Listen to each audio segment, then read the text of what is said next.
I'm going to introduce briefly myself, and then we're going to talk with our very wonderful panelists here. We're going to talk about lived experiences of those who have the privilege, the opportunity, and also the challenge of experiencing being a sibling of someone on the autism spectrum. And first, a few words about my own experience. I'm an associate professor at the A.J. Drexel Autism Institute in Philadelphia. I do research on interventions for children on the autism spectrum. And the reason why I pursued this career path is because of my experience growing up with two brothers who were diagnosed with autism in the late 80s in my country, in Italy. And back then, the idea was that autism was caused by parents. And the consequence of that belief, which proved to be mistaken, but it was perpetuated for many decades, the consequence was that when my two brothers were diagnosed, the only advice that my family received from professionals at the time was that my mother should just quit her job. She was a medical doctor, so that she could be around my brothers, and that would have cured their autism. And this is just one example about on why, if we don't rely on science, we also end up violating human rights and children's rights, like my brother's right to receive interventions and services and supports. Enough about myself. The reason why I mentioned that is because being a scientist helped me understanding the knowledge that is available currently to facilitate well-being of individuals on the autism spectrum. But being a sibling is a reality check. It forces you to put that knowledge into the real experience, the context of what it's like to experiencing autism, to be impacted by autism. So now I'm going to ask our panelists to introduce themselves, and then we're going to start our conversation. And Jeniece, I see you first in my screen, so go ahead. Can you tell us a little bit about yourself? I am a mother. I am a mother of 7. I am the founder of Special Needs Siblings. We are based out of Atlanta, Georgia. We support siblings of those with developmental disabilities. We provide resources, raise awareness, and really gather support where they can share their voice and where their needs can be heard. I am also in Atlanta. I work in marketing professionally, but I'm the executive director of Special Needs Siblings. And I'm excited to be able to share from a parenting perspective and also a community supporting perspective. Thank you, Jeniece. Heather, you're next. Hello, everyone. Thank you so much for the opportunity to be here. So I've always had autism in my life. My little brother was diagnosed when he was 6. My little brother, Joe, he really was the template of what I thought about for autism, until I started to be a therapist myself and started to work with children on the autism spectrum during my college years. And, he taught me so many things through my upbringing about different ways of being in the world, about his psychology, about, so many unique talents that he has, but also a lot about his struggles and, his difficulties with social skills, adaptive skills, and certainly mental health. And really has shaped my life, shaped my career. I became interested in autism research when I was doing psychology undergrad. Now I am an assistant professor at the Penn Center for Mental Health at the University of Pennsylvania. I do autism research focusing on social emotional development in kids with autism and mental health and programs to help support their development. So yeah, thank you for the opportunity to be here. Thank you, Heather. And Eric, So for myself, I'm a sibling. I have an older sister that has a developmental disability. And for me, it was a little bit later in life where my family experience brought me into focusing more on supporting other families where there's a loved one with a developmental or intellectual disability, including autism.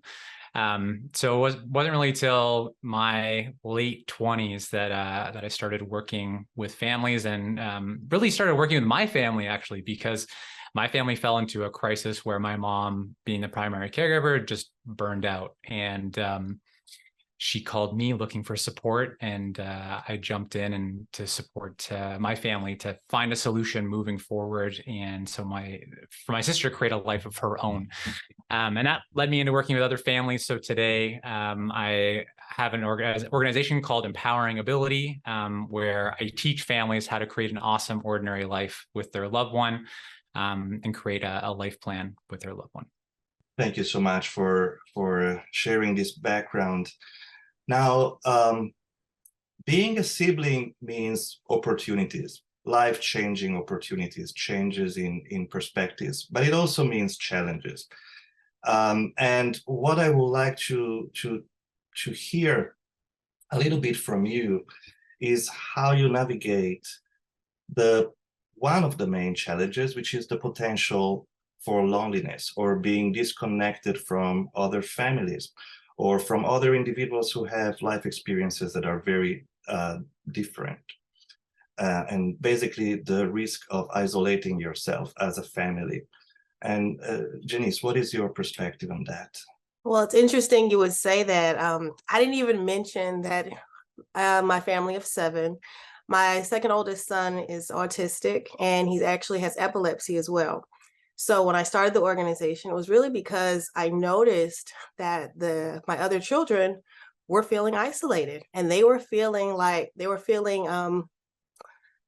expressing themselves in unhealthy ways. And I didn't realize at first that there was something that was going on with them internally. And as a parent, the first thing I thought was, you're fine, you're okay. Why are you acting out in certain ways?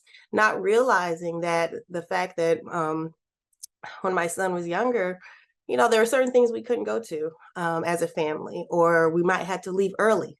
And there are these just different things I thought I was protecting them from by not communicating with them about their brother and his disability and raising that awareness, not realizing that I should be talking to them and educating them and sharing with them, but also finding other families and creating a community of support where they can also have they also have people to understand what they're going through and their experiences within our family unit.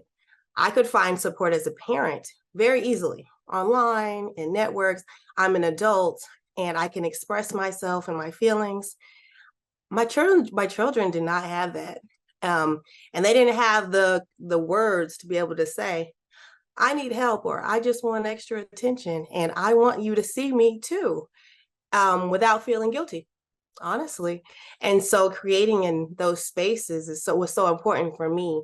And that was another reason why I began the organization that we have now. But the feeling of isolation or loneliness, I think that is, it's very real. And it's something that we don't always talk about, but we should. Thank you for sharing this perspective. I think in general, we haven't talked enough about the feeling of disconnection and loneliness that can be the consequence of any experience that is not ordinary. And being, having autism in the family is not ordinary experiences. And because different individuals have very different ways of being autistic too, and being siblings too, that creates even more complexity when it comes to relate your own feelings and your experience with that of your peers and your friends. And Eric, what is your perspective on this topic? Yeah, from my personal experience, I don't know if I felt the feeling of being like isolated or lonely, but upon reflection, my family experience is definitely not really something that I talked about with anyone. I might have known other families or other people that also may have been siblings, but we didn't talk about our experiences together.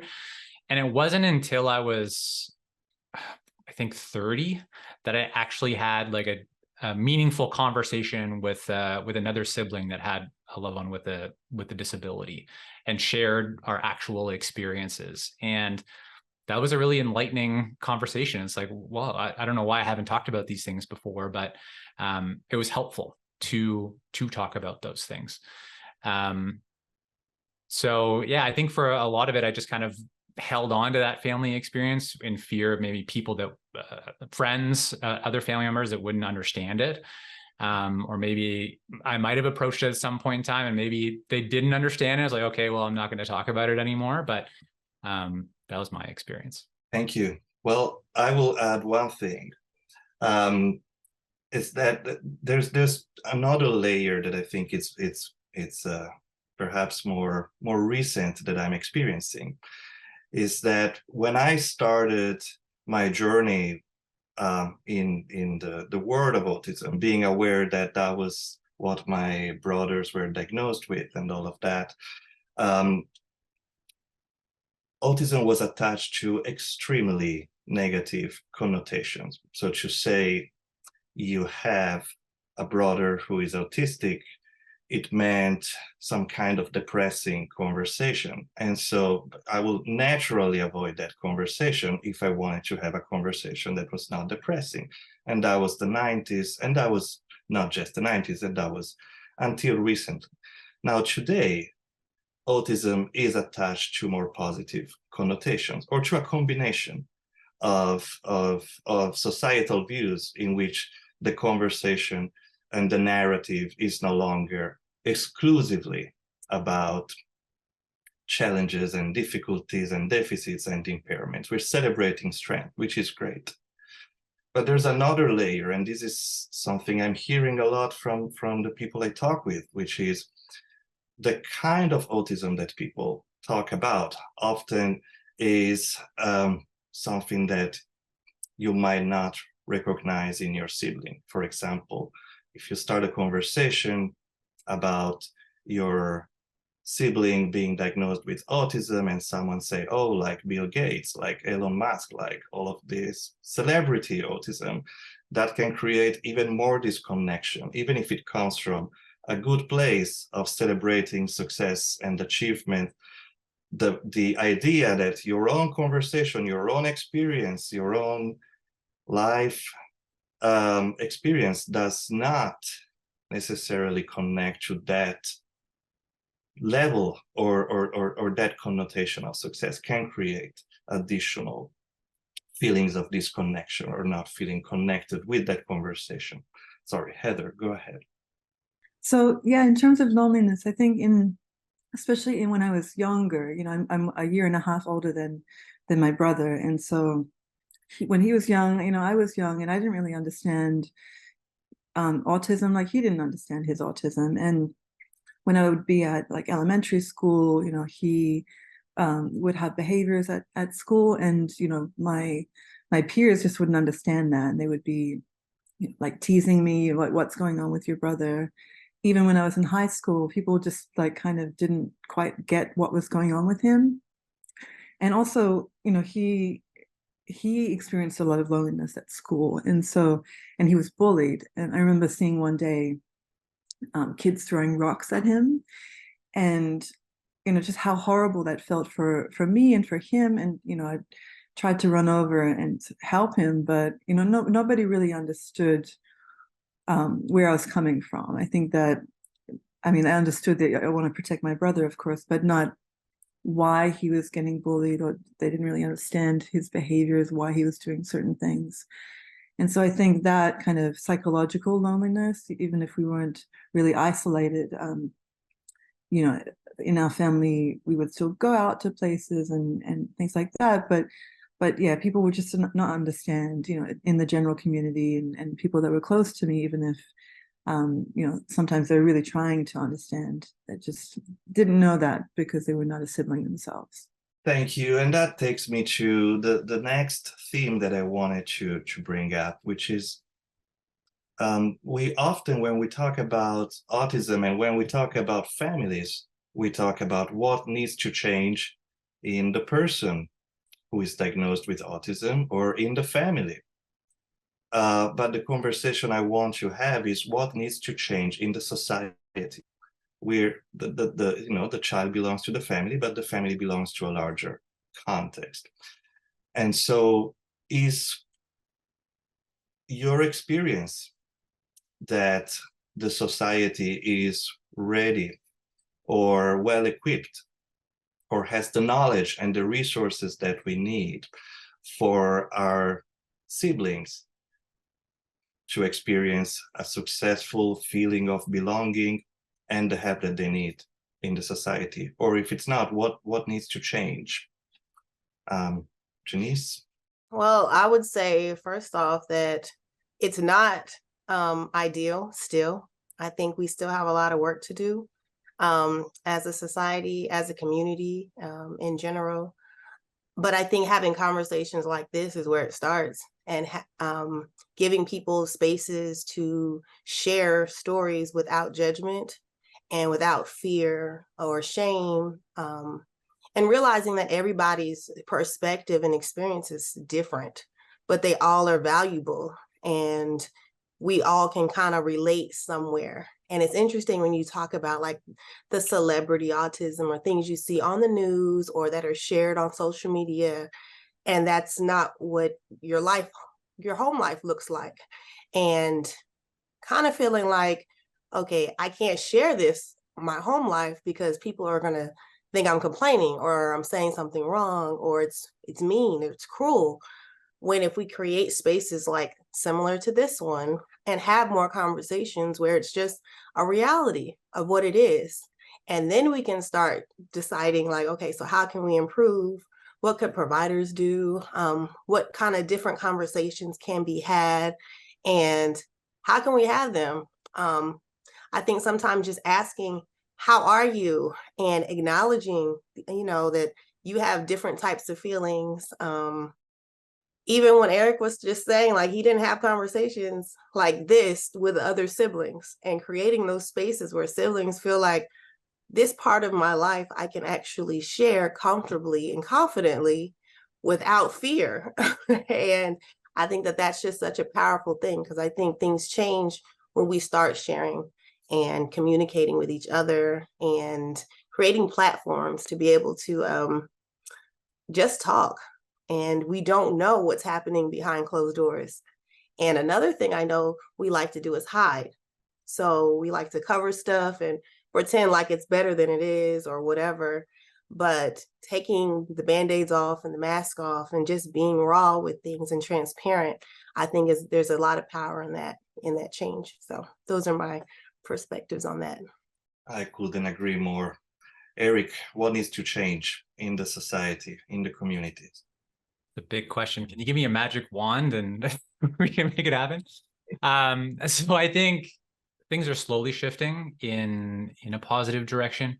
I think a big challenge is that people that experience autism, people that have intellectual and developmental disabilities, are still othered in our society. A big problem or cause for that is there's all these special programs, special places that we're told as families that our loved one has to go to. So the day program, the special group activity, the group home, right? Like we're told that those are as families, like when I first started learning well, how do we support my sister to live her own life? Those are the only options that I knew of, right? And still until I started learning and digging deeper. So when those are the only options presented to you as a family, like, and those are the only options that other people in society know about, well, as a family, if we're thinking about, well, how do we create a home for Sarah outside of our family home? If we talked to anybody, they said, well, isn't there a group home available, right? But that's not actually the best home for my sister. So starting to shift systems so that it's not just the special options. It's, well, what is the ordinary option, and how do we support that person? How do we support our family member to experience the ordinary option and get the live a life and have life experiences just like everybody else has, to experience the good things in life. So I think it's a big mindset shift, and starting to break down those special systems and getting into the mindset of how do we help people experience the awesome ordinary life, as I would call it. Absolutely. And Eric, one thing that I always found bizarre is that every time someone who is autistic or who has any disability enjoys something, then you call it a therapy. If my brothers like music, it's music therapy. If they like to go horseback riding, is horse therapy. Right. You can just enjoy something like everybody else. The question is, how do we ensure that our siblings have the same opportunities as everybody else to enjoy what society has to offer? It doesn't have to be an endless stream of therapies. It can be support, services. We need them. We need services and support. But to support what exactly? And to support what that is meaningful to that individual based on their unique ways of being in the world, not just a label of special needs. Yeah. Heather, what is your perspective on what the society can offer and is actually offering for our siblings? Yeah, I mean, I definitely agree with what's been said already. I think, Jeniece, what you were saying about, starting, and talking about your experience and sharing it within your community, I think that really helps to shape people's, perspective and see, not the that person as the other, but to start to feel empathy and to experience what it is like for people who have an individual on the spectrum or with intellectual disability in your family. I think for the society at large, I think there's a lot of default systems that as Eric, you were saying, that they get put into just because they have a diagnosis, which is not always the right thing for them. We work a lot in the school district of Philadelphia, and this district is not any different from many other districts, where if you have an autism diagnosis or a classification of autism, you're automatically put into an autism support classroom with other children on the spectrum. And although they're supposed to be, the LRE, the least restrictive environment for all individuals, that's not really actually implemented the way that it should be. So, what often happens is that you have an individual who, is right, a really good candidate for being included at least part of the day, in a general education setting, so they can learn more about, social skills and adaptive skills from their neurotypical peers. But that's not happening because they're defaulted to only being in the other classroom. So I think it's about, talking within our communities. I think it is talking about, what the rights of individuals on the autism spectrum have to inclusive education and inclusive, everything, and thinking about, breaking down those default kind of systems that put them in those places in the first place. And that's within education, but then also, thinking about adults in the workforce. My brother, he is interested in being out in the community. He wants to participate. He, through a therapist that was really great at thinking about his special interests, started to collect cans in his community. And so he started to really be a part of the community and being the person who would sort of help to clean up, and got him a little bit of pocket money, and that's been really great for his self-esteem and sort of integration with the whole community around him. But obviously that's it's not much money for him, and he has certainly the skill set to be in a workplace, but there's never been the right pathway for him to do that. And And a lot of places have closed their doors to him because they didn't really know how to support him within the workforce. And so I think, having those supports for adults as well, is really something that needs to change. And I think that's through awareness, and it's through services, and it's through our perspectives about, accepting difference in the community. So that's what I hope will change. And I think starting with those conversations and allowing people to know more about, our loved ones, I think that really is a starting place. Heather, can I just build on what Heather was saying there? Yeah, go ahead. So what you're sharing around your brother contributing to society is part of the key to that change, right? Because often somebody has disability such as autism, they can be seen as a taker from society, or if they're getting some sort of social assistance, right? They're devalued because of that by society, right? There's that snap judgment that's made, and that person's devalued. But when somebody with a disability is seen as a contributor, right, whether that's through employment, through volunteering, through cleaning up their community, that starts to put the image of a valued citizen into the minds of other people. So when we support our loved ones to be contributors, that helps them to build valued roles, which helps them to be seen more positively, in a more positive light by society, which helps to change the conversation. So I think it's really important what you're sharing, Heather.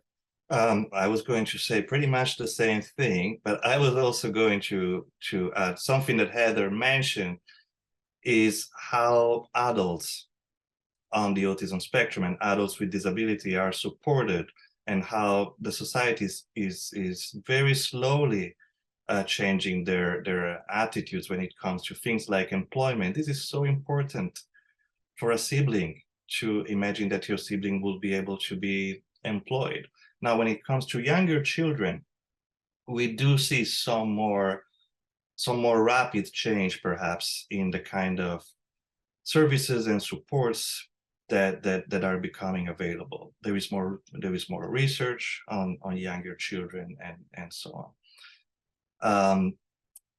And perhaps people have the wrong idea that a younger child on the autism spectrum can learn many things and become a very successful individual because you're starting at a very young age, and then if you are an adult, then you are suddenly not learning anything else. This is absolutely wrong. Adults on the autism spectrum can and will learn new things. The thing that makes one of my brothers the happiest in the world is going on a bicycle, is bike riding, something that he learned in his 30s. Or I can make many examples of things that people will think about teaching when children are younger, and then for some reason they stop thinking that this is something you should teach, encourage, and so on. I just want to add to that point, because I think that's a really important point. I think that providers who are working with adults, we've experienced that with my brother, where he does live in his own space, but he needs daily support to be able to be there. And, part of that is, adaptive skills like cooking and things like that. And often the providers that come over to help him, they think about their role as being not an educator, but someone to make their life more comfortable. So they will cook the food for them. And we've worked really hard to be like, we don't want you to do it for him. He can do it. He just needs support to be able to do it. So can you help teach him to do that? And it's been with every single person who comes on the team, it's a new conversation, because that is often, what they are used to doing with their other adults that they work with. And, Joe has an intellectual disability. He does need a lot of structure around that learning, but he can certainly learn those things. And he has learned, and now he can, now he can cook for himself. But yeah, it's really certainly not, it's going against the grain as to, the way that people conceptualize adults on the spectrum. And services and supports. It goes back to the idea of options. Do we have options? Can we have options that are helpful for the well-being of that particular person, and adapted to the individual. In my, my brothers now, they live with my parents after they tried different services and they didn't work for them. One of my brothers have very, very profound healthcare, substantial healthcare needs. He has seizures, very frequent seizures that are not responsive to therapy. And basically, they are currently in the only option that is available to them, which is my almost 8-year-old parents being with them. My parents soon will need care themselves. And this is basically, you see how the tragedy is not autism, the tragedy is unmet needs of families who have someone on the autism spectrum. And to change that, we need to change the narrative about what are the path to success. What does it mean? How can we provide support and services that work for the entire family and for different individuals? And we also need to have realistic conversations about how needs and resources change over time, including availability of caregivers and siblings as well, which takes me to the next topic that I wanted to raise, which is what happens when, for a number of reasons, siblings and immediate family members might not be able to provide the care and advocacy that our loved ones need. I want to say that even listening to the conversations I'm not a sibling and I'm a parent on the panel, and I'm just listening to all of you sharing your different perspectives and realizing how important it is to teach advocacy and to teach the things that we learn as parents to the entire family unit, and not waiting until we think, or teaching it at age appropriate levels to our kids. And how you were saying, even for a child on the spectrum, the type of resources that are available and the type of services that are provided, and how they drastically decline after a certain age and it's not available. And realizing that putting services and supporting siblings along this journey, how important that is for the whole family, because you're acting as you advocate on their behalf. And if we have siblings that care enough, that want to share and that want to be a part of this, of a plan, and trying to figure out and navigate a system, how much stronger we could be as a society, and being able to give. So I just had to throw that before I go on to this next part of the question. Just listening to you all share that, just I don't know, it's amazing to see and to be able to witness, and knowing that it wasn't like this 20 years ago, and praying that even 20 years from now it won't be like this it is now. Can you repeat the actual question? I'm sorry. I just was responding to what we were talking about before. No, it was very much related to what you were saying, but what if we are no longer around, just to say brutally, as family members? I'm thinking caregivers, but also siblings who might, for a number of reasons, might not be of immediately present in the support and care of their siblings. What can we do to manage this complexity, or even the thought of this, to be honest? Those are the fears that we have. Those are the big elephants in the room that nobody likes to talk about, that we have to talk about. And I think the best thing we can do is talk about it, and having plans in place. Right now, it doesn't always look great. And like you were saying, Eric, the services that they recommend, that's what happens when you're not around. People are put places, and it's just more of a numbers game. And what type of services do you need? What is the bare minimum that society has to do to be able to support and not teach? Just like you were saying, Heather, I don't want you to come and solve the problem. Like, can you be part of the solution? Like, how can we make sure that the person, the individual, is supported? And if they want the support and they want to help, or they want to be a part of making their own food and they want to learn how to do that, listening and having those type of skills. But I think sometimes if you're not here to say anything, and that's a big problem, is the way we communicate and how we all think that it's just speaking. And I think also we have nonverbal ways of communicating and paying attention to those things, paying attention to the gestures, using assistive technology, exploring and exhausting every option, and realizing that if you're not present and if we haven't put plans in place and we're not being proactive, somebody else is just going to come in and they're not going to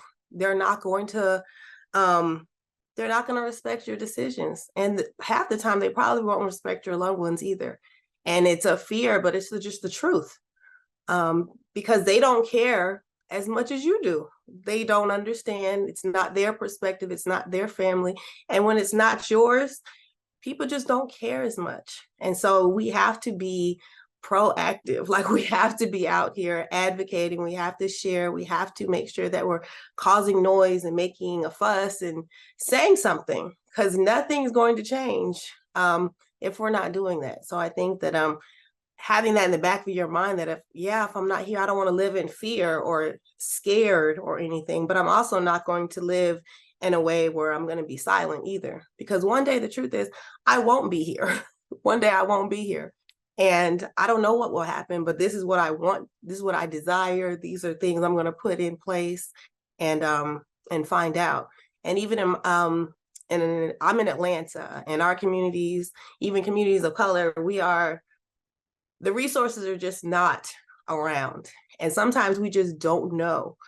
And having those uncomfortable conversations, I say this all the time, you have to have uncomfortable conversations for change. It's not going to be fun. It's not going to be pretty, but it's necessary.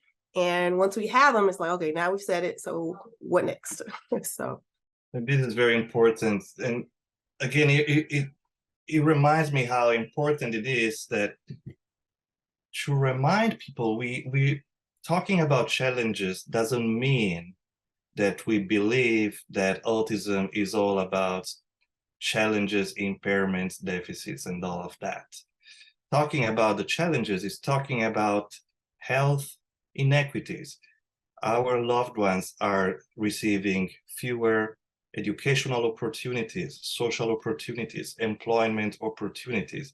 That is the challenge, is what our communities are able to provide in response to the opportunities and challenges that come with a diagnosis of autism, including how do we empower our loved ones to be contributors. They can learn, but if they don't, it's not because they cannot learn, it's because we're not teaching them in the right way. And you mentioned assistive technologies. This is just one of the many things that can create life changes for those on the autism spectrum, but for their siblings too, for the entire family, and for the entire community. Heather, what are your thoughts about the future of our siblings? Yeah, I mean, it's certainly something that me and my other siblings have been thinking about, over the last 10 years or so. About 10 years ago, my brother was living at home. He was almost 30 years old at the time. And my mom, we really worked together to figure out what is going to happen. What is our long-term plan here? Because he's not going to be able to stay at home forever, and he does need daily support. My sister lives closest to him and is most available, my older sister, to have him potentially at her house. And she has 2 other kids, and was that really the best thing? And so we started to think together, okay, maybe he can be in his own space. We can think about different services to bring around him so that he can do that. my family, I'm from Australia, my family lives there, so it's a different situation, you know, in terms of supports there. But we were able to put that together. And so, you know, now he is living in his space and he does have supports around him. I'm really sorry. I will disclose one detail. The daughter of Heather is also my daughter. We are in two different rooms in the same house. And we met because we met at some point, and I told her, I have two brothers diagnosed with autism. And she told me, I have one brother diagnosed with autism. And I said, then we should hang out. And the results of this is our daughter, Luna, who is disrupting the panel. But it's still a very romantic thing that I like to talk about. Anyway, so actually, I wanted to talk about positive things that we can change right now. And that will be your advice to our audience about how to help siblings feeling more connected, perhaps with other siblings, but also not necessarily. You know, you can be a sibling and have friends who are not sibling themselves or not part of that dimension, but in a space where they can feel safe talking about their experiences, their life experiences. How do we help thinking about the landscape also of way individuals connect with one another nowadays, social media and so on. Eric, I'm going to start with you. How do we create those connections? Yeah, is it okay if I quickly comment on the last question? Yes. It's been burning in my mind. And Jeniece, I loved how you unintentionally answered the question by reflecting what you're noticing from the sibling panels, because what you shared was really important in terms of having conversations with other family members, right? So that other people are there around your loved one that are in loving, trusted relationship with your loved one over the long term. Because as kind of ties back into the first question we were talking about in terms of like loneliness and isolation, like the research has shown that people with developmental disabilities are isolated, right? They have 1/6 the amount of relationships that the average person has. So that's a huge deficit in relationship capital. So if we're not intentional about supporting our loved one to have loving, trusted relationships in their life, that leaves them very vulnerable. And so if what happens if our loved one ends up in the hands of the system, right? If we don't have those other loving, trusted relationships there, we don't have that plan that Jeniece was talking about, then our loved one is very vulnerable to some pretty severe, in some pretty severe cases of mistreatment, right? Trauma that can occur, harm that can occur to our loved one. So, you know, one of the things I work with families is creating a support circle or a circle of support. And essentially that's just, you know, having those close intentional relationships around your loved one and developing that over time. So the risk is if we do nothing, there's some pretty bad consequences that can happen. But if we're intentional, like Jeniece was mentioning, and having those loving people around our loved one around the long term, super important. So anyways, just wanted to reiterate on that. So could you just quickly paraphrase the second question?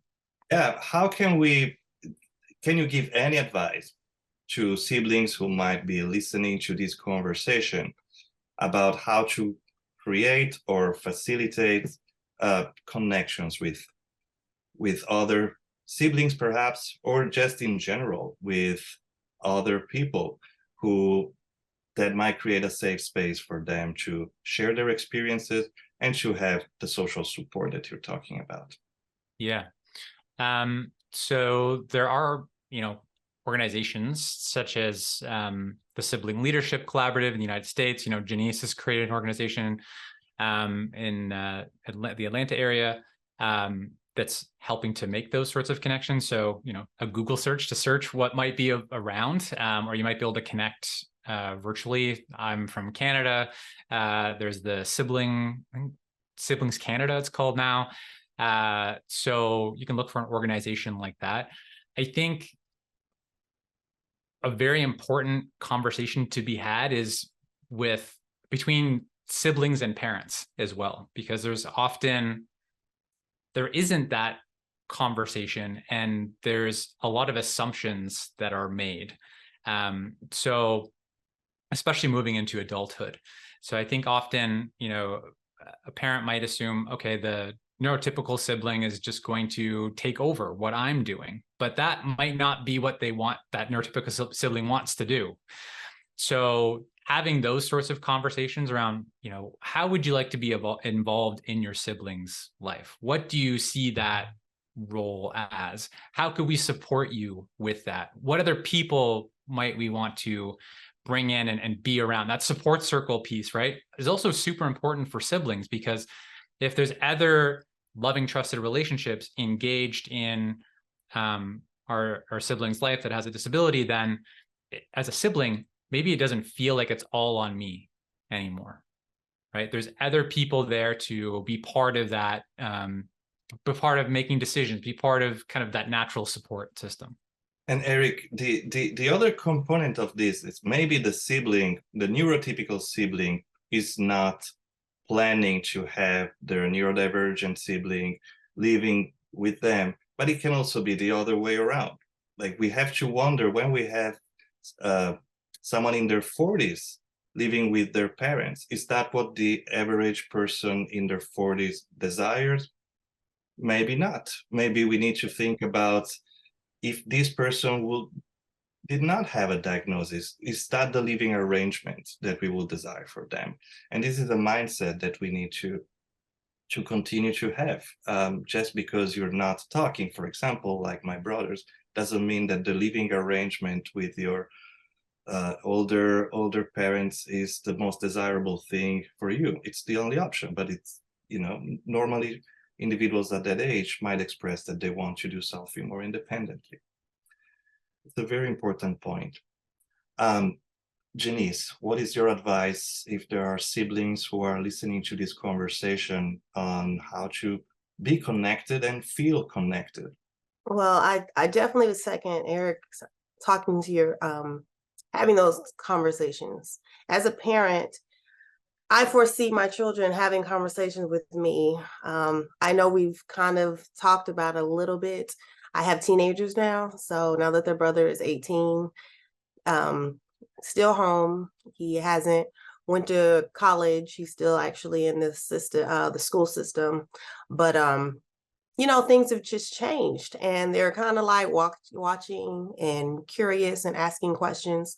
But creating, one, from a parent perspective, creating safe spaces to have types of conversations, keeping them open-ended, and creating, like, even if it's like a journal share where it's like, this is how I'm feeling today, in the teenage or the kids' perspectives. If you're a younger sibling watching this, if you're in college watching this, and you're just like, well, my mom's handling it right now, but I haven't really had a conversation with her about this. Have the conversation, ask the question, even if you gotta send it an email. Parents, be open and know that it's coming, but also don't be afraid of the questions, and don't be afraid to have the conversation. Also, self-care. I think it's so important to know that you're not responsible for everything, and you don't have to do things by yourself. I think that as parents, sometimes one thing children do, they model their parents. They model what they see. So what they're seeing, how we're, going along this journey and going to therapies and creating spaces for our children and protecting everybody and providing. Sometimes that can be scary for a sibling to look and say, so am I going to just jump into this, and this is something that I have to do? Do I want to do this? When do I have to do this? Can I leave home? Can I get married? What does that look like? And these are all it just depends on the person, and it depends on the sibling, and it depends on everybody's different experiences. But realizing that taking care of yourself first, pretty much like that, you're on a flight and you gotta make sure your mask is on because you can't help nobody else. Realizing that self-care really makes a difference even as you're going along this journey. And having those conversations is important. Taking care of yourself is important. Creating boundaries is important. You're not your parents. That's just the truth. So everything you've seen your parents do, you may not do it that way. So, and that's fine. And you have to be able to say that and create those boundaries and those safe spaces for yourself. If that's, just depending on what the complexities are in your family unit. And all that goes back to having a support system around the whole family, pretty much, to make sure that we're all strong and that all everybody is served equally, but also as best as possible, because we all want and deserve to live a beautiful life, and whatever life we desire that to look like. And I think that that's just important. So, and finding siblings to talk to is a powerful thing. There's nothing like having somebody say, "Oh, I get it. I understand. Like I see you, like for real. I'm here with you, like one-on-one." And you can do that on a Google search. You can find us online. We look for networks and people's communities and areas everywhere. And the beautiful thing about social media is, just like we're here, you can do stuff online, and it's not more than a conversation sometimes. Sometimes we just need to be heard and feel like somebody's validating our feelings and our experiences. So, and you're doing an amazing work to facilitate that.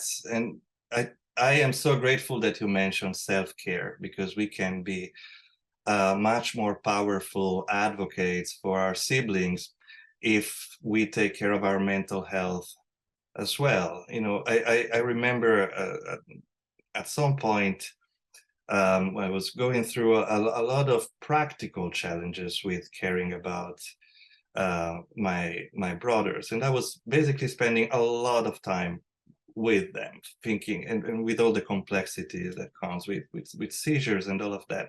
And I remember at some point I had this evening where I could go out, and I remember someone told me, "Do you want to go to watch a movie? There's this movie about an autistic child." I said, "No, I don't want to go to the movie about the autistic child today. I want to have friends, and I want to just talk about what I experienced, but I don't need, at this point, I need a space where it's not all about that, where autism and my brothers are part of my life, not the center of my life, not the only thing in my life, but a healthy and important and life-changing part of my life, but not the only thing."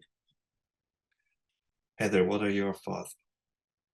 Yeah, I think this relates to what we were talking about before with, sharing our stories, the people around us. I think, it's hard to open up, but I think it is very rewarding, once you, you talk through your experience, and not everybody's going to understand, and that's still the same as what I was saying before when I was in school, but it's starting to change, and seek out those communities where that's more likely to happen. I went into autism research for a reason, and there are a lot of people around, Giacomo included, but a lot of my colleagues also have a personal connection to autism. And conferences. I know that there's a lot of Facebook groups as well, which I think is a really nice, accessible way to reach people, to communicate about your experience, especially that can feel a little bit more anonymous, which sometimes it helps with sharing, especially if it's a really raw story and you don't necessarily want to share that widely, and sometimes that that does help. But yeah, just trying to open up as much as possible, communicate with the people around you about what you're going through. If something's happening with your sibling and that's affecting what you're doing at work, tell your boss about it. Like tell them what's going on with you, And, I think more and more I've found that it really helps to just feel like people know, but also that they start to really understand and care about what you're going through. Thank you. And one practical advice, if you're a sibling and you're listening to this conversation and you feel like you want to feel more connected to others who share similar life experiences, just all of us, I assume this is the same for all of us, find us on Google. We'll connect you.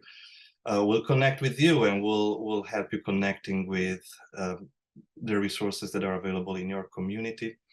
And again, different siblings have different needs and different things that will help them navigate the complexity, which again is challenges and opportunities, but they're life-changing challenges and opportunities. So it's important to have a space where those experiences can be processed, can be shared, can become a meaningful part of your life without being overwhelming or taking over your entire life.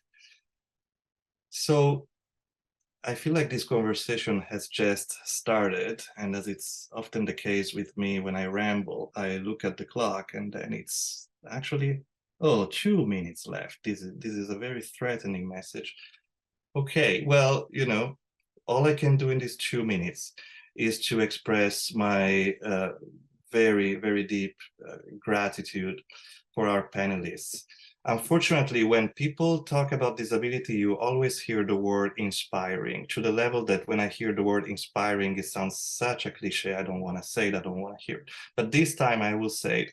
This was a very inspiring conversation, and a much more realistic and I want to say something, a liberating experience, to feel like we can still talk about autism and the experience of siblings who have been neglected in the conversations about autism in a way that feels safe, useful, and that acknowledge the complexity of that experience.